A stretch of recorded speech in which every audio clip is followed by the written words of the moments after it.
నిశ్చితార్థమైన తర్వాత నేను ప్రాంగణంలో ఒంటరిగా పిండి రుబ్బుతున్నాను. అప్పుడే ఒక్కసారిగా ప్రకాశమైన కాంతి ఆ చోటు మొత్తాన్ని నింపేసింది. భయపడకు మరియా, నీవు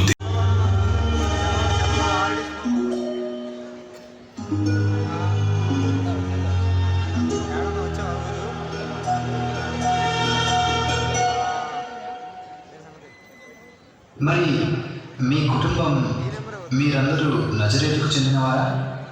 లేదు, మా కుటుంబం దావీదు నగరమైన బెత్లెహేము నుంచే వచ్చింది. ఎవరు నమ్మలేకపోయారు.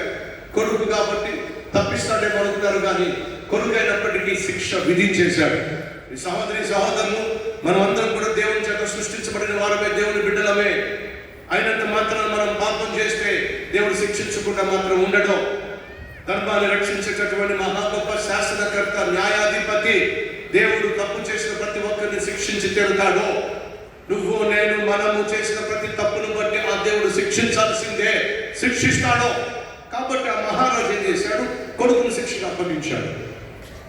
ఆ కొడుకు ఏం చేయాలో చేతగాక నిస్సహాయ స్థితిలో ఉన్నప్పుడు ఆ ఎదురుగా ఉన్న దిమ్మ, ఆ దిమ్మకు 2 చేతులు కట్టండి, మోకాల మీద కూర్చోబెట్టండి, కొడలు పట్టరండి, చచ్చేదాకా పట్టండి, శాసనం చేసేసాడు, శిక్ష విధించేశాడు.